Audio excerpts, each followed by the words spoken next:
നമ്മുടെ ദൗർബല്യമോ കഴിവുകളോ അല്ല, മറിച്ച് അത്രയും പ്രയാസം സഹിച്ചുകൊണ്ട് പ്രവാചകനിലേക്ക് സല്ലല്ലാഹു അലൈഹി വസല്ലമയ്ക്ക് ഭക്ഷണവുമായിട്ട് അവിടെ ചെന്നു. അങ്ങനെ ഇരിക്കുമ്പോഴാണ് ജിബ്രീൽ മാലാഖ ഒരിക്കൽ വരും. ജിബ്രീൽ അലൈഹിസ്സലാം ജിബ്രീൽ അലൈഹിസ്സലാം മലക്കാണ് അല്ലേ? ആ മലക്കാണ് വഹീയുടെ സന്ദേശവുമായി അവിടെ വന്നു. എന്നിട്ട് പറഞ്ഞു, നീ വായിക്കുക മുഹമ്മദേ, നീ വായിക്കുക മുഹമ്മദേ എന്ന് പറഞ്ഞപ്പോൾ മുഹമ്മദ് സല്ലല്ലാഹു അലൈഹി വസല്ലം പറഞ്ഞു, മാ അന ബിഖാരിഉൻ, എനിക്ക് വായിക്കാൻ അറിയില്ല എന്ന് പറഞ്ഞു. ഇതിനകത്ത് സ്പഷ്ടമായിട്ടൊരു കാര്യം മനസ്സിലാക്കണം. ഖുർആൻ മുഹമ്മദ് നബിയുടെ വാക്കായിരുന്നുവെങ്കിൽ അതിൻ്റെ അകത്ത് വന്നേനെ മാ അന ബിഖാരിഉൻ, എനിക്ക് വായിക്കാൻ അറിയില്ല എന്ന് വന്നേനെ. പക്ഷെ അള്ളാഹുവിൻ്റെ വചനമായതുകൊണ്ട് അതൊന്നുമില്ല. ഖുർആനിക വചനം എന്ന് പറഞ്ഞാൽ റബ്ബിൻ്റെ വാക്കുകൾ മാത്രമാണ്. അതുകൊണ്ട് നീ വായിക്കുക നിന്നെ സൃഷ്ടിച്ച നിന്റെ സൃഷ്ടാവിൻ്റെ നാമത്തിൽ.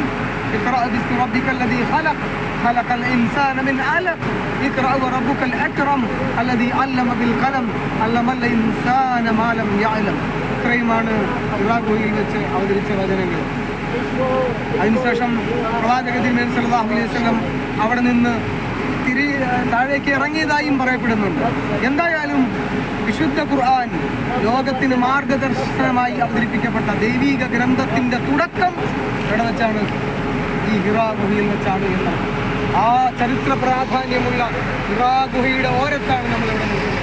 അവിടെ പ്രത്യേക പ്രാർത്ഥനയോ ദുആയോ ഒന്നുമില്ല.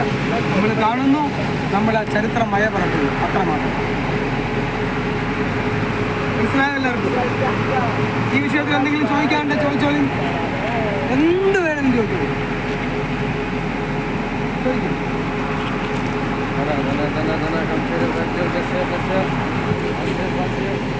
എന്തെങ്കിലും പറയാനുണ്ടോ?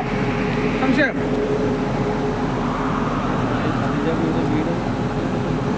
ഇനി വേറൊരു പ്രത്യേകതയുണ്ട്. അതിയല്ല ഹറമിൻ്റെ. അതായത് ഇവിടെ നിന്ന് നോക്കുമ്പോൾ പിന്നെ നബി സല്ലല്ലാഹു അലൈഹി വസല്ലമയ്ക്ക് കഅബാലയം കാണാമായിരുന്നു. മനസ്സിലാകുന്നുണ്ടോ? കഅബയുടെ ഒരു ഭാഗം കാണാമായിരുന്നു. എന്നിട്ട് ഇങ്ങനെ നോക്കിയിരിക്കും പ്രവാചകൻ, കണ്ണീരൊലിപ്പിക്കും. ഒരു അത്ഭുത സംഭവമായിരുന്നു അത് എന്നർത്ഥം. മനസ്സിലായോ? നമുക്ക് ഖുർആൻ ക്ലാസ്സിലൊക്കെ ആണെങ്കിൽ കാര്യമായിട്ട് പറഞ്ഞു തരാൻ പറ്റും. അപ്പോൾ അത്രത്തോളം ചരിത്രമുറങ്ങി കിടക്കുന്നൊരു മഹാസംഭവമാണ് ഈ ഹിറാ ഗുഹ എന്ന് പറയുന്നത്.